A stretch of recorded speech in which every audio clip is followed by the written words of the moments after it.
이번 강의 제목은 성경과 과학입니다. 성경은 여기 있는 것처럼 신학에서 뭐라 하냐면은 하나님이 주신 특별한 계시의 책이다 이렇게 말씀하고 있습니다. 하나님이 주신 계시의 말씀, 특별히 우리가 매일 읽고 묵상하고 하나님의 음성을 들을 수 있는, 우리가 읽을 수 있는 글로 또 때로는 들을 수 있는 그런 녹음을 통해서 우리가 접할 수 있는 하나님의 음성이죠. 그래서 특별한 계시의 말씀이다 라고 합니다.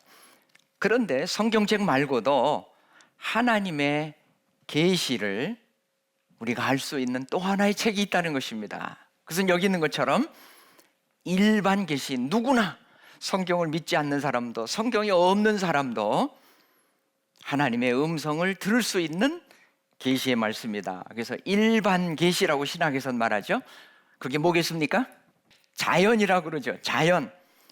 그래서 로마서 1장 20절에 보면 뭐라 그러냐면은 만물이, 모든 하나님이 지으신 만물이 창조하신 하나님의 능력과 신성을 다 보여 알게 하신다. 그래서 아무도 핑계할 수 없다 그랬어요. 누구나 마음만 열면 다 할 수 있게끔 하나님이 자연을 통해서 계시한다는 것입니다. 그러나 오늘날 과학이 정말 옛날과 달리 진화론과 이런 무신론에 기초하고 있습니다.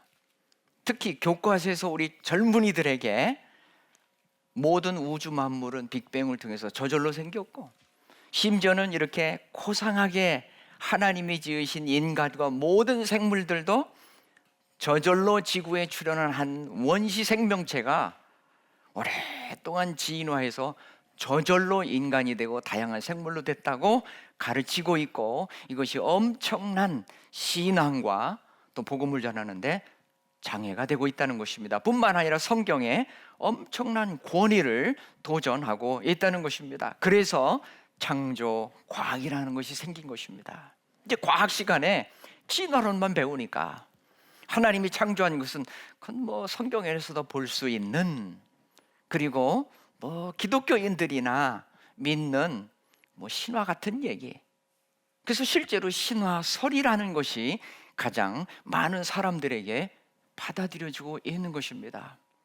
이처럼 성경의 권위가 뿐만 아니라 우리의 신앙이 또 하나님의 말씀이 과학을 통해서 엄청난 도전을 받고 있다는 것입니다. 그래서 저도 생물학을 전공하면서 대학원 다닐 때까지 창조과학을 만나기 전에는 자신이 없었어요. 인류가 노아가 950년을 살고 무드셀라가 제일 오래 사는데 969년을 살고, 그걸 과학으로 어떻게 설명할까? 그런 질문을 할까봐, 혹시 과학을 하는 같은 과의 친구들이 물어볼까봐 전전긍긍했습니다. 지금은 그런 거 좀 물어봐주기를 은근히 기대하고 유도를 하지만 잘 안 물어보더라고요. 하나님께서 창조한 놀라운 진리가 자연을 통해서, 우리 자신을 통해서 온천하에 보여주고 있다는 것입니다. 그러나 이런 과학의 도전에, 성경의 권위에 대한 도전에 우리가 응전하기 위해서는 우리가 알아야 된다는 거예요. 그래서 우리는 오늘날 21세기 복음을 제대로 전하려면, 우리의 신앙을 제대로 지키려면 과학도 알아야 되는 것입니다. 과학의 도전에 성경만 가지고 우리가 응할 수 없기 때문에, 성경 너나 믿어라 그러는 거 아니겠어요? 그러나 과학은 누구나 소통할 수 있는, 학교에서 다 배우는 내용이니까. 그뿐만이 아니라 성경 해석에 있어서도 과학을 통해서 어떤 부분은 우리가 몰랐던 부분을 잘 이해할 수 있는, 고고학을 통해서도 그렇고 지리학을 통해서도 그렇고, 인간이 세운 학문이지만 그런 학문과 지식도 하나님이 주신 겁니다. 그래서 그런 과학을 통해서도 또 우리가 성경을 일부는 잘 이해하는 데 도움이 되고, 또 오늘날 중요한 과학의 윤리와 도덕 의식을 확립하는 데도 하나님의 말씀이 굉장히 중요하다는 사실인 것입니다. 실제로 엄청난 도전을 받고 있습니다. 어렸을 때는 그냥 부모님을 따라 교회 다니다가 이제 대학에 들어가고 자유로워지면은 마음대로 책을 접하게 되고, 그러면서 엄청난 기독교 젊은이들이 도킨스에 통해서, 그가 만든 여러 책들을 통해서 눈먼 시계공이라든지 이기적 유전자라든지, 아니면 바로 여기 보여드리는 The God Delusion, 만들어진 신이라든지, 이런 것들을 통해서 다 진화론자로 그치는 것이 아니라 무신론자로, 심지어는 도킨스처럼 하나님을 대적하는 일에 빠지게 된다는 사실인 것입니다. 이 책은 2007년 150만 부가 팔렸고요, 우리나라에서도 한국판으로 번역이 되자마자 베스트셀러로 등극할 정도로 엄청나게 많은 사람들에게 팔리고 있습니다. 그래서 그 돈 벌어가지고 뭐 하는지 아십니까? 완전히 진화론 전도사 노릇을 하고 있어요. 그러면서 2층 버스에, 이거는 영국의 2층 버스입니다, 버스에다가 현수막을 붙이고 There's probably no God, 아마도 하나님은 없습니다. 그러니까 Now stop worrying and enjoy your life. 이제 걱정일랑 마시고 하나님 걱정 말고 인생을 마음대로 즐겨라. 근데 실제로 도킨스가 지금은 옥스퍼드에서 정년했지만 전 세계를 다니면서 그 책을 소개하고 진화론을 포교하고 있는 것을 볼 수 있어요. 진화론이 단순히 과학의 이론을 넘어서서 이제는 마치 종교처럼 신의 영역을 공격하고 있는 도구로 쓰이고 있다는 사실인 것입니다. 그래서 우리 자녀들을 그대로 내버려 두면 한국의 교육열과, 그래서 우리 크리스찬들도 뭐 공부 열심히 해가지고 학원 보내고 명문대학 가면 그게 다인 줄 아는데 다 진화론자 만든다는 사실을 기억해야 됩니다. 많이 가르치는 것이 중요한 것이 아니라 무엇을 바르게 가르치는 것이 더 중요하다는 사실인 것입니다. 이렇게 기독교인이었던 도킨스가 왜 진화론자가 되었고, 결국은 왜 무신론자가 되었고, 왜 이런 책을 통해서 그가 믿던 하나님을 이렇게 정말 입에 담을 수 없는 엄청난 저주 같은 말로 그의 책을 전하고 있는지, 크리스천던 그가 왜 이렇게 변했어요? 결국은 진화론을 만나게 되고, 결국은 모든 우주 만물이, 인간과 모든 생물이 진화를 통해서 저절로 생길 수 있다는 지식을 알게 되면서 그는 자그마한 남아있던 신앙마저 포기하고 그야말로 하나님을 이처럼 증오하고 수많은 사람들을 무신론으로 이끌 뿐만 아니라 젊은 어린 크리스천들을 무신론자로, 하나님을 혐오하는 자들로 만들고 있다는 사실인 것입니다. 우리 자녀들이 마찬가지예요. 어려선 부모님 때문에 억지로 교회에 끌려가고 그랬지만 이제 자유를 누릴 나이가 되고 나면, 분명한 자기 신앙이 없고 배운 진화론의 세뇌가 되고 나면 결국은 도킨스처럼 하나님의 적이요 대적하는 자가 될 수 있다는 사실을 우리는 기억해야 되는 것입니다. 얼마나 엄청난 일인지 몰라요. 그러나 오늘날 교과서는 바로 그러한 진화론만을 가르치고 있습니다. 그래서 시편 14편 1절에 있는 말씀을 이렇게 말씀하고 있죠. 우리 한번 같이 읽어볼까요? 시작. 어리석은 자는 그의 마음에 이르기를 하나님이 없다 하는도다. 그들은 부패하고 그 행실이 가증하니 선을 행하는 자가 없도다. 우리 자녀들이 믿음으로 시작했다가 이렇게 도킨스처럼 어리석은 가증한 자가 하나님 앞에 될 수 있다는 것입니다. 전부로 우리가 하나님 앞에 우리 자녀들을 바르게 가르치고, 또한 교과서가 정말 바르게 변하고 가르쳐줄 수 있도록 우리는 기도해야 된다는 사실인 것입니다. 진화론의 영향은 단순히 과학에만 그치는 것이 아닙니다.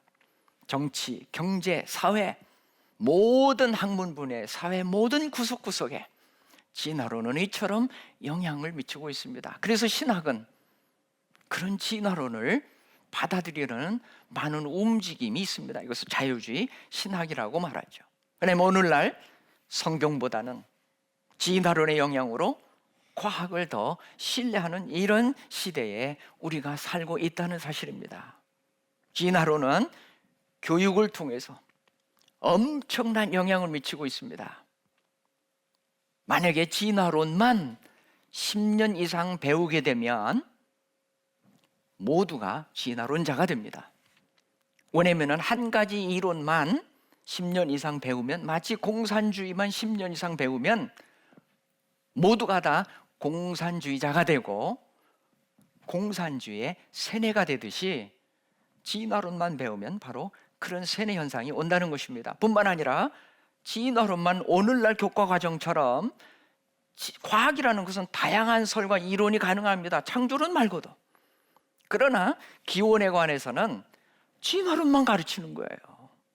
어떻게 과학으로 증명하거나 테스트할 수 없는 원시 지구에서 최초에 일어난 사건을 하나만 가르치냔 말이에요.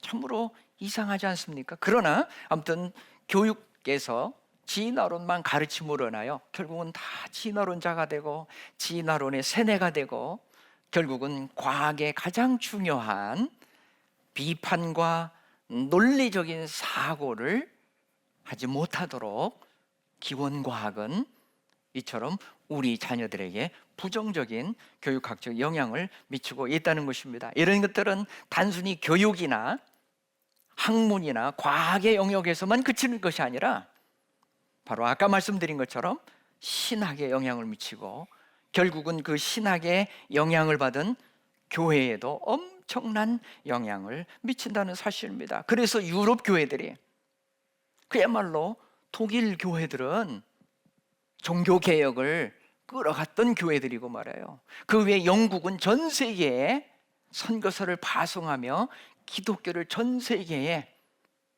이처럼 전하게 했던 그런 나라들이 아닙니까? 유럽 국가들이. 근데 유럽 교회들 가보세요. 한국 선교사들이 유럽에 많이 가 있습니다. 이젠 선교사들을 받아야 되고 복음을 전해 들어야 될 그런 교회들로 변질된, 파괴된 이유가 무엇입니까? 한마디로 조셉 턴이라는 사람은 이렇게 결론을 내리고 있습니다. 이게 바로 2003년, 4년, 2년간 연구한 결론이기도 합니다. 같이 한번 읽어볼까요? 시작. 유럽의 기독교가 파괴된 것에는 두 가지 요소가 있다는 것이 나의 결론이다. 그중 하나는 진화론이고 다른 하나는 자유주의 신학이다. 자유주의 신학은 성경과 우리 신앙에 진화론을 접목시킨 바로 그것이다. 둘 다 자유주의 신학 가운데서도 핵심은, 유럽 교회를 파괴한 핵심은 바로 역시 진화론이라는 것입니다. 어떻게 신학에서 그걸 받아들일까요? 뭐 과학과 왜 자꾸 상충하고 싸우려고 그러느냐. 과학은 과학인데 신뢰해야지. 그래서 결국은 하나님이 창조하시되 어떻게 창조했다고 주장하는지 아십니까? 진화 과정을 통해서 창조했다는 거예요. 그러면 결국은 진화론의 기초는 뭔데요? 무신론이에요. 어떻게 무신론적인 이론과 신학이 접목이 될 수 있냐 말이에요. 참으로 얼마나 어리석은지 모릅니다. 그래서 우리는 성경에 있는 창세기 1장을 결국은 일부 신학자들 뭐라 하는 줄 알아요? 창세기 1장은 그냥 상징적인 것뿐이고 말이에요. 세상 사람들은 뭐라 하는 줄 알아요? 창세기 1장의 창조는 그거는 하나의 많은 창조 신화 중에 하나다. 하나님의 말씀이 가장 중요한, 태초에 하나님이 천지를 창조하시고 어떻게 인류가, 어떻게 다양한 생물들이 창조되고 가정이 시작되고 모든 것들이 시작됐는지를 말씀하고 있는 창세기가 신화가 되어버린다면 어떻게 되겠어요? 우리 신앙이, 성경의 시작은 신화로 시작돼. 과연 성경의 권위를 우리가 인정할 수 있겠습니까? 거기서 또 시작된 정말 하나님의 아들 예수 그리스도를 신뢰할 수 있겠습니까? 구원에 관하여 인간이 왜 죄인이 되었는지 우리는 알 방법이 있겠습니까? 모든 우리의 신앙의 뿌리는 창세기에 기초하고 있다는 사실을 우리는 절대로 간과해서는 안 된다는 것입니다. 과학이 아무리 그래도 우리는 진화론에 양보해서는 안 된다는 사실을 우리는 분명히 알고 우리 자녀들에게 그렇게 가르쳐야 된다는 것입니다. 그러기 위해서는 성경에서 말하는 창조의 개념을 잘 우리가 구분할 필요가 있습니다. 창세기 1장에 그게 창조 신화가 아니라는 사실을 우리는 변증할 수 있는 뭐 꼭 신학자들만이 아니라 우리는 얼마든지 변증할 수 있습니다. 지금 한 1, 2분 동안 여러분이 듣고 얼마든지 변증할 수 있어요. 창세기 1장에 태초 하나님이 천지를 창조하시니라 그러면서 6일 동안 창조하신 하나님의 창조는 창조 신화와 어떻게 다른지, 첫째, 여기 있는 것처럼 빠라, 창세기 1장 1절을 보면 빠라 엘로힘 하샤메 하레츠, 그렇죠. 빠라, 창조하다. 엘로힘은 아시죠? 엘로힘이 뭡니까? 하나님이죠. 엘로힘, 하나님이 빠라는 무에서 유의 창조라는 특수한 동사입니다. 신화하고는 전혀 다릅니다. 많은 창조 신화가 있지만 성경의 하나님의 창조는 신화와는 여러 면에서 완전히 반대의 개념을 가지고 있는데 그게 바로 빠라라는 것입니다. 빠라는 무에서 유를, 무한한 것에서 유한한 것을 창조하시는 하나님의 용어인 것입니다. 그러나 창조 신화는 그런 개념이 없어요. 어떻게 아무것도 없는 무에서 사람을 만들고 동물을 만들고 어떻게 지구를 만드시겠어요? 그런 창조 신화는 존재하지 않습니다. 다 유에서 유를 창조했다고 말하지만 그것은 창조가 아닌 것입니다. 있는 것을 바꾼 것뿐이에요. 많은 창조 신화 중에 가장 쉬운 바벨론 신화 하나 소개할까요? 바벨론 창조 신화에 보면은 선한 신 몰독이라는 신이 악한 신 티아맛, 그 외에 많은 신들이 있지만 둘이 전쟁을 벌인 거예요. 그래서 다행히 선한 몰독 신이 티아맛이라는 용으로 표현되는 그 신을 죽였습니다. 용이 죽었으니 거대한 시체가 생길 거 아닙니까? 그대로면 썩고 악취가 나니까 그 시체를, 티아맛의 시체를, 용의 시체를 재료로 모든 생물을 창조했다는 것이 바벨론 신화입니다. 마치 우리가 산에 있는 나무를 꺾어서 죽여서 그 나무를 켜가지고 말려서 가구를 만들고 의자를 만들듯이 말해요. 이건 뭐예요? 유에서 유를 만드는 개념이지 무에서 유를 창조한 것이 아닙니다. 이것은 인간의 한계인 것입니다. 그러니까 창조 신화라는 것은 다 인간의 머리에서 만들어낸 하나의 이론인 것입니다. 뿐만 아니라 다 신이에요. 성경은 유에서 유의 창조가 아니라 무에서 유의 창조다. 뿐만 아니라 성경은 많은 신이 있는 것이 아니라 하나님은 오직 한 분, 엘로힘, 유일신이에요. 여기 있는 것처럼 범신, 다신, 그런 창조 신화에서 말하는 그런, 그래서 그 히랍 신화는 뭐 신들이 또 서로 해가지고 자식도 낳고 70여 명의 신의 족보가 있잖아요. 마치 사람이 장성해서 부부가 결혼해서 아이를 생산하듯이 신도 그렇다는 거예요. 이것도 역시 유에서 유의 창조라고 볼 수 있는 것이죠. 그리고 범신, 다신입니다. 게다가 우발적인 사고를 통해서 창조했다는 거예요. 전쟁을 통해서 티아맛이 죽으니까 시체가 생기잖아요. 우발적인 그런 사건을 통해서 생긴 그 시체, 그리고 그 시체는 악한 신이다. 그래서 악한 거예요. 악한 신의 시체로 만들었으니까 모든 피조물은 역시 악한 것이고 또 불완전한 것이죠. 죽은 시체로 만들었으니 온전하겠습니까? 그래서 모든 이런 세계관을 갖고 있는 종교나 모든 토속 신앙들은 다 악한 신이요, 불완전한 그런 피조 세계라고 믿고 있는 것입니다. 그래서 제사 드내든 예배 드내든 악한 신을 달래기 위한 수법에 불과한 것입니다. 그러나 성경은 뭐라고 말했어요? 악하거나 불완전한 게 아니에요. 하나님은 그야말로 사랑의 하나님이시고 선하신 하나님, 우리를 창조하시되 계획하시고 설계하시고 그리고는 만드셔서 하나님 보시기에 좋았더라, 좋았더라, 좋아. 창세기 1장만 보세요. 좋았더라가 몇 번 나오시는지 아십니까? 10번 나옵니다. 좋았더라, 좋았더라.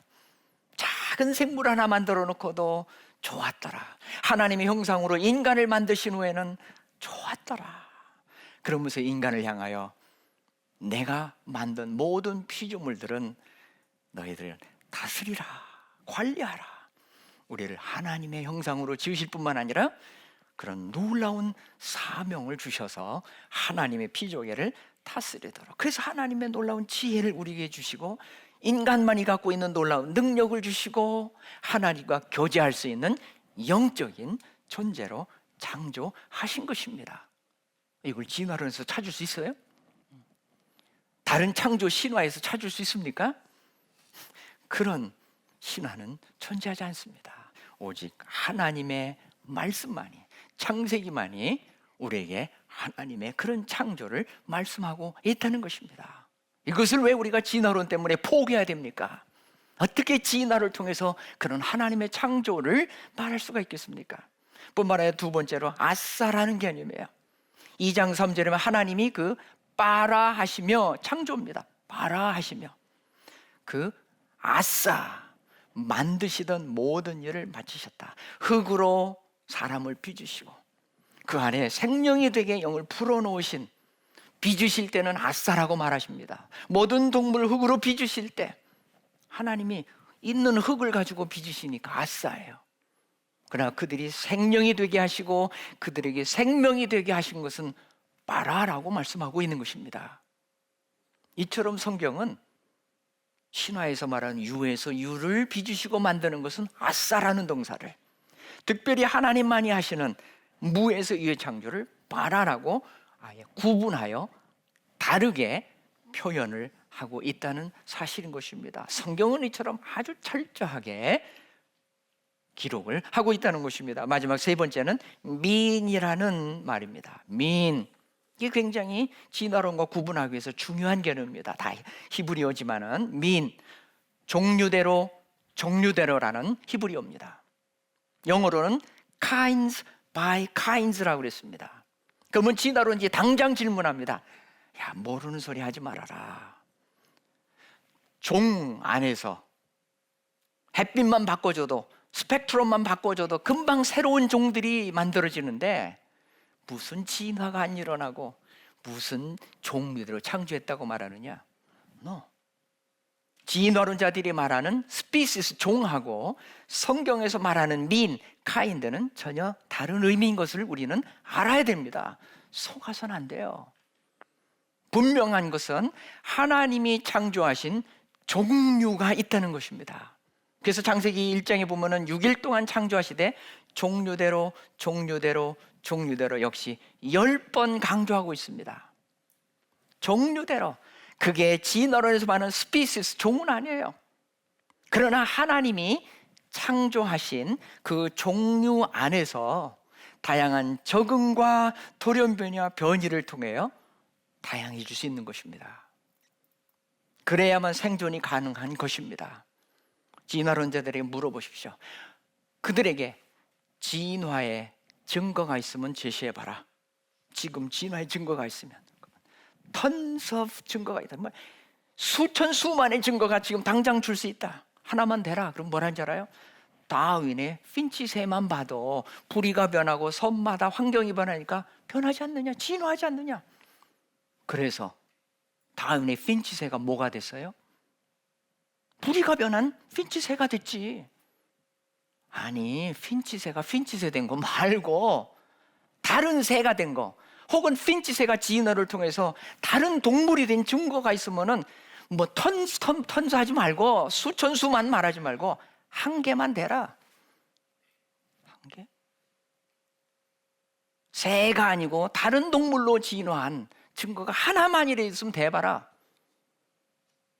지구상에 그런 증거 될 수 있는 진화론자는 한 사람도 없습니다.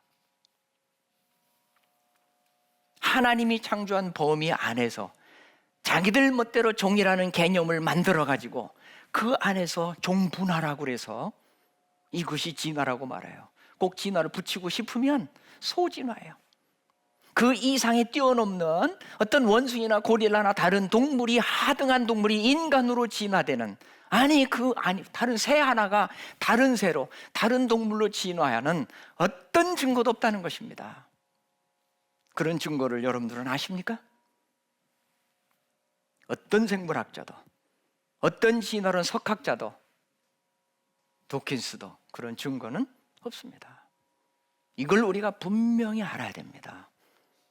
지금 진화가 일어나고 있는, 실제로 다른 생물로 변하고 있는 그런 증거는 분명히 없다는 사실을 기억하시고, 좀 하나님이 창조한 놀라운 하나님의 말씀에 긍지와 확신과 자신을 가지고 그렇게 복음을 전하는 여러분들의 되시기를 주님의 이름으로 축복합니다. 하나님이 창조하신 것, 어마어마한 증거들이 있습니다. 하나님이 창조하시고 우리에게 그의 창조의 능력과 신성을, 만물을 보여드립니다. 지금까지도 그랬지만 앞으로 남은 강의들이, 특별히 다음 강의 식물을 통해서 하나님이 얼마나 놀랍게 진어로 설명할 수 없는 그런 신비한 방법으로 창조하고 그 증거가 무엇인지를 계속 보게 될 것입니다. 자, 그럼 본론으로 가서 성경 말씀을 보죠. 창세기 1장 1절에 태초에 하나님이 천지를 창조하시니라. 그리고 2장 3절에 보면 하나님이, 거기서부터 같이 한번 읽어볼까요? 시작. 일곱째 날을 복주사 거룩하게 하셨으니 이는 하나님이 그 창조하시며 만드시던 모든 일을 마치시고 이날에 안식하셨음이니라. 하나님이 창조하시고 일곱째 날을 복을 주셨다 그랬어요. 그리고는 그날 안식하셨다. 하나님 우리에게 복을 주사 하루를 6일간 열심히 일하고 하루를 쉴 수 있는 특별한 은혜를 주셨다는 것입니다. 그래서 모든 생물들뿐만 아니라 인간을 보면 특별히 7일이라는 사이클을 갖고 있습니다. 이것을 생체 리듬이라고 들어보셨죠? 바이오 리듬, 생체 리듬입니다.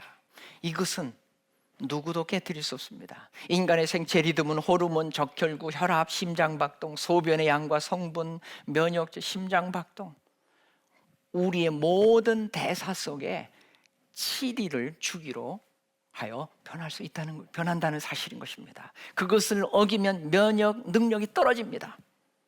그래서 반드시 하루는 우리가 안식하고 쉬어야 된다는 것입니다. 근데 사람뿐만 아니라 쥐, 파리, 조류 등에서도 리듬이 발견이 돼요. 근데 소련이 공산혁명을 성공하고 난 다음에 이제 생산량이 확 떨어지니까 3일을 더 일하면 복구하지 않겠느냐. 그래서 1929년에 10일 안식제를 실시했습니다. 9일 일하고, 그러니까 3일 더 일하고 10일째 하루를 쉬는 거죠. 6일 일하고 하루 쉬는 게 아니라. 근데 어떻게 됐겠어요? 생산량의 회복이 안 돼요. 더 떨어져요. 그럴 수밖에. 사람이 더 힘들고 지치니까. 일만 더 한다고 생산량이 느는 게 아닙니다. 그래서 결국은 1940년에 포기하고 다시 7일제로 복귀했습니다.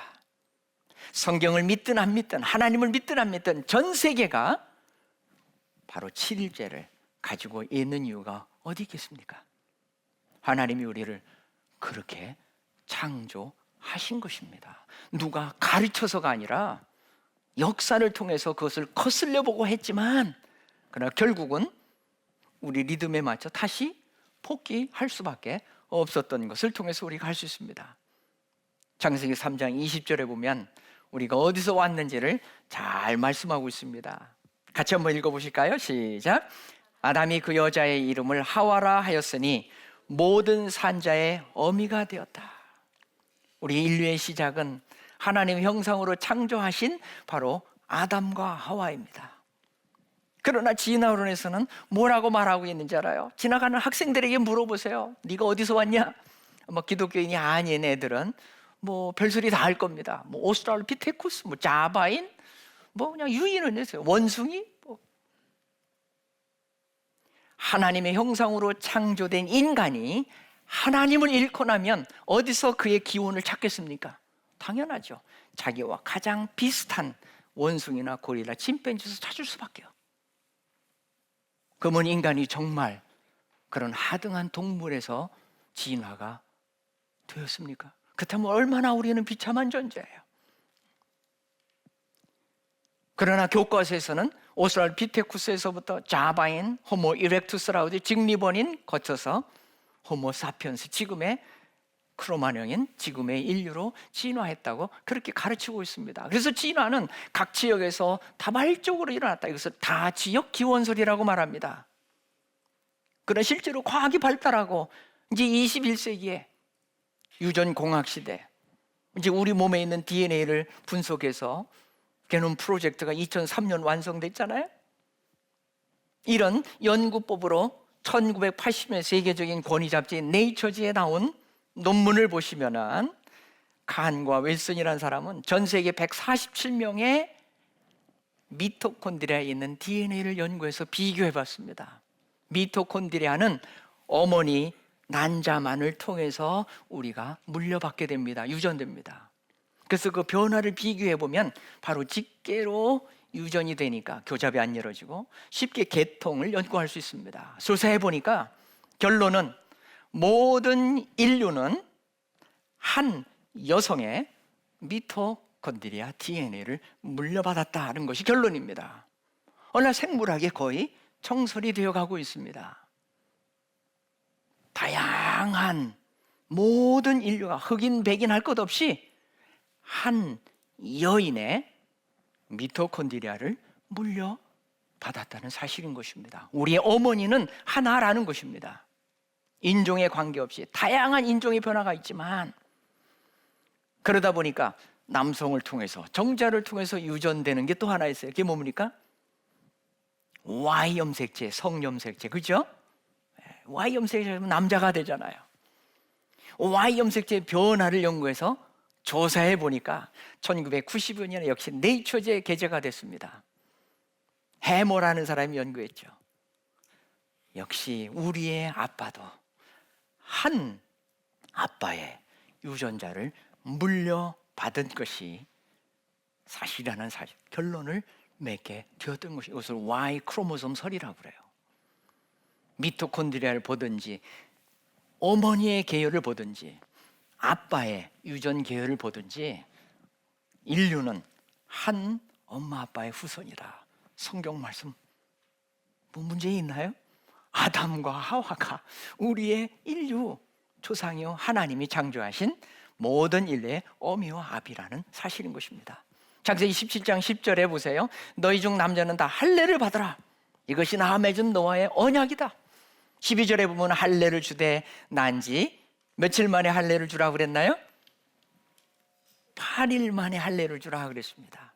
근데 오늘날 뭐 유대인도 아니고 뭐 기독교인도 아니고 성경을 믿지 않는, 오히려 더 깨어있는 문명 국가에 있는 선진국의 사람들은 거의 대부분이 남성들이 할례와 똑같은 무슨 수술이라고 그래요? 포경 수술을 받습니다. 할례예요. 그게 바로 종교적인 예식이 아니라 병원에서 돈 주고 할례와 똑같은 포경을 제거하는 수술을 받습니다. 왜 그러겠어요? 의학적으로, 과학적으로 많은 위생적인 이점이 있기 때문에 그런 것입니다. 오랫동안 그 이유를 마이콜 스메그마티스라는 박테리아에 의해서 결혼한 다음에 남편을 통해서 그 균이 전염이 되면 자궁 경부암에 걸린다 이런 설이 주력했지만 요즘에는 이제 바이러스 설이 더 유력하면 HPI라는 휴먼 파빌리온 바이러스라는 그런 바이러스를 통해서 감염되어 결국은 자궁암에 걸린다. 결혼한 여성에게 제1 빈도로 많이 걸리는 자궁암이. 근데 유태인들의 여성에게는 자궁암이 많지 않은 거예요. 왜 그러냐? 음식의 영향이나 워낙 청결의 그게 아니라 유대인들은 난지 8일 만에 다 할례를 받는, 포경 수술을 받는 거예요. 하나님의 계명을 따라. 하나님이 얼마나 과학적이고 그의 백성들의 청결을 위하여 남성들에게 그런 약속을 명령으로 주셨느냐 이거예요. 뿐만 아니라 그럼 왜 8일 만에 할례를 주라고 그랬는가? 그것은 몰랐어요. 과학적으로 설명이 불가능했는데 뭐 아직 어렸을 때 아프지 않고 뭐 이럴 때 뭐 8일 됐다고 안 아픈가요? 애가 아픈 건 마찬가지지, 수술인데. 그런데 1940년대 와가지고 댐이라는 생화학자가 혈액이 수술할 때 피가 나오잖아요. 그러니까 혈액이 상처를 입고 피가 나면 그게 어떻게 응고되는 생화 과정을 전체를 다 밝혀내게 되면서 노벨상을 받게 되고, 그러면서부터 그 이후에 조금을 우리가 알게 됐어요. 왜냐면 엄마 뱃속에 있을 때는 상처 입을 일이 없잖아요. 뱃속에 자궁에 양수에 보호되어 있으니까. 이제 태어나게 되면 이런 응고효소가 필요합니다. 그래서 여기 보시는 것처럼 응고효소 중에 가장 중요한 것이 공기 중에 나오면 응고가 되고 굳는 그런 혈액 속에 있는 수용성 단백질인 프로스롬빈이라는 물질이 공기 중에 나오면 스롬빈이라는 물질로 바뀌면서 시멘트처럼 딱딱하게 굳는 것입니다.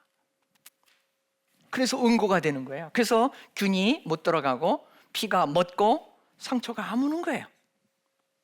그래서 그걸 조사해 보니까 태어나자마자 이런 효소들이 막 증가하기 시작해요.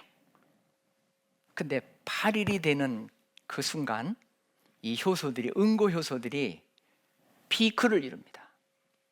그러다가 9일, 그 다음에 평생 한 15% 정도 떨어져 가지고 100%를 유지하고 8일째 115 내지 120의 피크를 이루는 특수한 절정기가 있는 거예요. 그 절정되는 고점이 8일 되는 그날 할례를 주면 어떻게 되겠어요? 빨리 아물고 균도 감염이 안 되고, 그 당시 의학이 뭐 얼마나 발달했겠어요? 그렇지만 큰 어려움 없이 아이가 수술한 그 할례 후에 빨리 아물게 된다는 사실을 깨닫게 된 것입니다.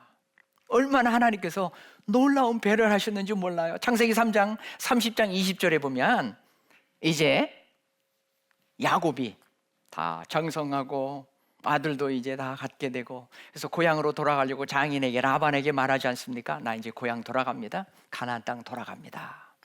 그때 장인 어른이 갑자기 모든 살림을 도맡아서 일했던 머슴 같은 사위가 간다니까. 딸도 다 떠날 것이고 손주도 다 떠나니까, 아, 네가 가지고 있는 재산이 아무것도 없지 않냐. 그러니까 앞으로 일을 하면 내 몫을 내가 주겠다. 그래서 돈을 좀 모아가지고 그러고 가더라도 가야 되지 않겠느냐. 그래서 야곱이 장인이 얘기한 대로 자기 몫을 정합니다. 그것이 바로 30장 32절에 보면은 양은 하얗습니다. 그렇죠? 하얀 양이 우성입니다. 대부분 하얗습니다. 그런데 그 가운데 가끔 검은 점을 통해서 아롱진 점 있는 검은 양이 존재하게 되는 거예요. 태어나게 되는 거예요. 그것만, 많지 않은 그것만, 오늘 생물학에서는 열성이라고 그러죠. 열성인자. 그것만 자기 몫으로 달라는 것입니다. 그러자 라반은 뭐라 하죠? 그것라도 주고 싶지 않아가지고 어떻게든 덜 주려고 이미 있는 그런 열성인자 양들은 다 모아주고 3일 뚝 떨어진 곳에 따로 모아 자기 친아들에게 치게 하고, 하얀 양들만 놓고 요거 가지고 쳐서 그런 양들, 아롱진 점 있는 검은 양이 나오면 그걸 네 걸로 해라. 그렇게 약속을 하게 됩니다. 몫을 지정해 줍니다. 야곱은 어떻게 했어요? 30장 37절 39절에 보면 야곱은 엄청난, 이게 바로 진화론적인 사고입니다. 엄청난 꾀를 과학적으로 부리냐면은 버드나무와 살구나무, 신풍나무 푸른 가지를 취하여 그것에 껍질을 벗겨 흰 무늬를 냅니다. 얼룩얼룩한 흰 무늬가 있는 마치 양 표면과 같은 그런 무늬를 만들어서 그들이 물 먹는 구유에 꼽아 그것을 먹으면서 순놈과 암됨이 교배할 때 그 영향으로 자기가 원하는 얼룩진, 아롱진 양들을 얻게 합니다. 그래서 그때가 물을 먹으러 올 때 새끼를 베니, 실제로 결과는 뭐예요? 가지, 얼룩진 가지 앞에서 새끼를 뱀으로 얼룩얼룩한 것과 점이 있고 아롱진 것을 많이 낳아 그의 재산이 불어나기 시작합니다. 많은 사람들이 그래요. 오, 양도, 하얀 양도 환경을 바꿔줘 얼룩얼룩하니까 그걸 보고 새끼 뱀은 얼룩진 양이 많이 나오나 보다. 그래요? 그럼 오리 고기 먹으면 애가 오리처럼 손발이 붙어서 나옵니까? 옛날에 우리 노인들은요, 실제로 그러는 줄 알고 며느리에게 오리고기 못 먹겠습니다. 여러분 기억하세요? 얼마 전까지만 해도 그랬어요. 근데 그건 전혀 생물학적으로 말도 안 되는 얘기죠. 뭐 임신하신 분 계시면 오리고기 좋다니까 많이 드십시오. 애 건강에도 좋고 산모에게도 좋습니다. 절대로 손가락 발가락 붙지 않습니다. 오리를 안 담습니다. 이게 말이 되냐 이거예요. 근데 결과는 많이 나왔는데 뭐. 그러나 하나님이 그 답을 주십니다. 31장 12절. 그래서 과학이 성경 해석에 굉장히 또 도움이 될 수 있다는 거예요. 이걸 모르면 성경을 어떻게 해석하겠어요? 한번 읽어보실까요? 시작. 가라사대 내 눈을 들어보라. 양떼를 탄 수양은 다 얼룩무늬 있는 것, 점 있는 것, 아롱진 것이니라. 라반이 내게 행한 모든 것을 내가 보았노라. 하얀 양이지만 얼룩진 무늬를 보고 얼룩진 양이 태어난 것이 아니라 하나님이 꿈에 야곱에게 보여주기를, 봐라, 하얀 양이지만 네가 얼룩진 거 보였다고 얼룩진 양이 나오는 게 아니라 교배하고자 암놈을 올라탄 순놈들이 다 아롱지고 얼룩지고 검은 양이에요. 눈으로 볼 때는 하얀 양인데 꿈에 보니까 얼룩진 양이에요. 오호, 이게 뭐냐 이거예요. 그러니까 하얀 양이 얼룩진 양을 낳는 것이지 나무 껍질을 바꿨다고 낳겠냐 말이에요. 이게 뭡니까? 오늘 멘델의 법칙이에요.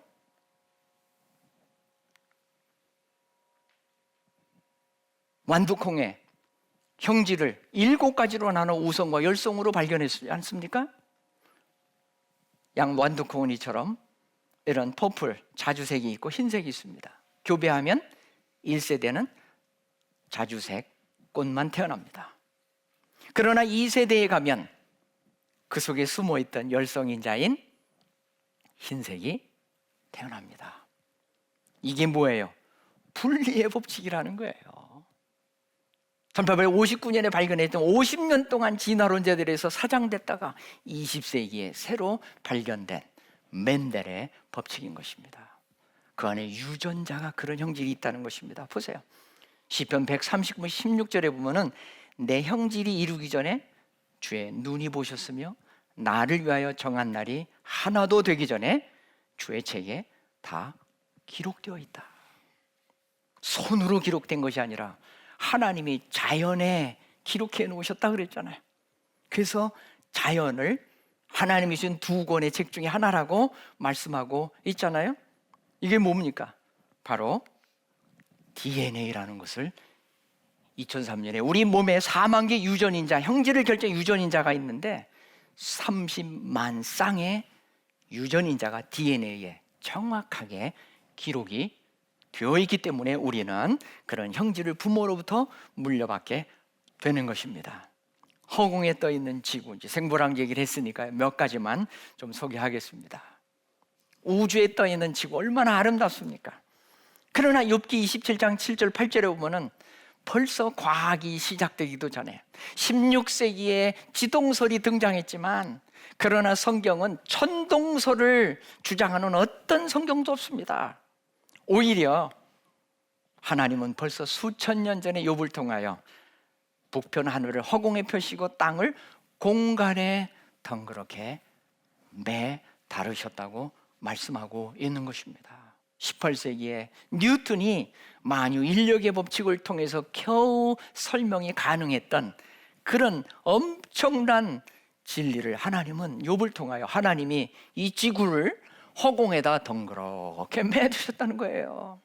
과학적인 표현은 안 빌리지만 그러나 오늘날 21세기의 과학으로도 성경은 우리가 정말 마음을 열고 하나님의 능력과 창조자임을 우리가 알고 나면 너무나도 쉽게 우리가 자연을 통해서 우주를 통해서 하나님의 창조의 증거와 능력과 신성을 보게 된다는 것입니다. 이사야 40장에 보면 2가지 기초와 궁창이라는 단어가 나옵니다. 기초와 궁창. 그래서 성경이 마치 지구가 펀펀하고 둥글지 않은 것처럼 그런 옛날에 그런 구닥다리 이론을 믿고, 왜? BC 700년, 2700년에 이사야가 기록한 말씀이니까. 그거 증거로 뭐냐면은 땅의 기초를 하나님이 창조했다. 지구에 기초가 있다. 그러니까 뻔뻔한 집을 짓을 때 기초처럼 이것은 지구가 평평한 증거다. 근데 하나만 알지 그 다음 절은 몰라요. 22절에 보면은 그는 땅 위 궁창에 궁창이 둥근 원형을 의미하고 있습니다. 지구가 둥글다는 표현이 여기 나와요. 벌써 지구가 둥글다는 거예요. 그럼 기초는 뭘 의미하느냐? 지금의 지구과학은 지구가 기초가 있습니다. 그 안에 내핵이라는 핵이 있습니다. 주성분은 철분입니다. 그러나 왜 하나님이 그러면 왜 핵 속에 가운데, 지구 가운데 기초와 같은 철을 두었느냐 말이에요. 지표면에 철로 둘러쌌으면 농사를 어떻게 지고 우리가 어떻게 살겠어요? 그러나 가운데에 철을 주성분인 내핵을 만드셨기 때문에 자장이 형성되어 외부로부터 오는 해로운 수많은 파장들을 차단할 수 있고, 그래서 지구에 유일하게 생명이 이렇게 살 수 있는 놀라운 아름다운 생명체의 푸른 지구가 될 수 있었던 것입니다. 뿐만 아니라 지구 전체를 보면 철이 35%이지만은 지표, 우리가 살고 있는 지각이라고 그러죠. 이 지표를 보면 철은 6%밖에 안 됩니다. 두 번째 그래프를 보시는 것처럼. 그리고 나머지 가장 많은 게 산소가 46%, 그 다음에 규소, 모래나 흙이 28%예요. 왜 그랬겠어요? 그래야 식물들이 뿌리를 받고 산소 호흡을 하면서 우리가 농사를 짓고 열매를 얻을 수 있는 것입니까? 그래서 내핵, 외핵, 멘틀, 그리고 지각은 산소와 규소를 주성분으로 한 전혀 다른 껍데기를 하나님이 만드셨다. 네 층의 기초로 하나님이 지구를 설계하신 것을 이사야가 노래하고 있다고 그러면 뭐 문제가 됩니까? 기초가 펀펀하다는 그런 의미가 아니라는 것을 우리는 볼 수 있는 것입니다. 시편 8편 8절 마지막 절입니다. 같이 한번 읽어볼까요? 시작. 공중의 새와 바다의 어족과 해로에 다니는 것이니라. 이 말씀을 보고 실제로 해양학을 창시한 해양학의 아버지로 불리우는 마테 마울이라는 사람은 시편을 묵상하는 가운데 해로라는 것에 인사이트를 받아서 영감을 받아 실제로 해로를 발견했습니다. 그래서 해양학이라는 학문을 열기 시작한 것입니다. 오늘날도 여러분들이 우리가 하나님의 말씀을 묵상하면서 이런 놀라운 정말 과학적으로 뿐만 아니라 모든 약학적으로나 의학적으로나 모든 과학 분야뿐만 아니라 어느 학문 분야에서도 하나님의 지혜를 우리가 영감을 받아 정말 놀라운 것들을, 음악가들은 많이들 그런 간증하잖아요. 음악의 영감을 받아가지고 엄청난 베토벤도 그렇고 수많은 음악가들이 그런 명곡을 작곡하는 데는 그런 영감이 얼마나 중요한지 모른다고 이야기하지 않습니까? 과학도 마찬가지예요. 마테마우리는 시편 8편 8절을 통해 실제로 해양학이라는 학문을 열기 시작하고 해로를 발견했던 것입니다.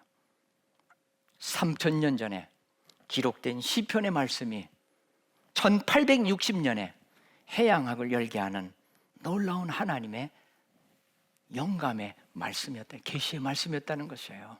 왜 오늘 21세기에 우리 젊은이들은 그런 영감을 못 받습니까? 진화론에 세뇌되어 있으면 그런 영감이 죽습니다. 하나님께서 우리를 창조하실 뿐만 아니라 모든 성경은, 우리에게 특별하게 주신 계시의 말씀인 성경은 하나님의 감동으로 기록된 하나님의 말씀이십니다. 진리의 말씀입니다. 베드로후서 1장 20절 21절도 말하지만 성령의 감동으로 받은 하나님의 사람들이 기록한 책이라고 말씀하고 있습니다. 그렇기 때문에 사사로이 뭐 과학이나 뭐 이런 눈치 보다가 뭐 신화설이니 뭐 노아 홍수는 뭐 홍수 설화설이니 이렇게 사사로이 함부로 우리가 볼 수 없는 진리의 말씀이라는 사실을 기억하고 하나님의 말씀 안에서 믿음 가운데 우리 자녀들을 가르치고 믿음 가운데서 그렇게 사시고 복음을 전하는 하나님의 사람들로 사시기를 주님의 이름으로 축복합니다. 경청해 주셔서 고맙습니다. 감사합니다.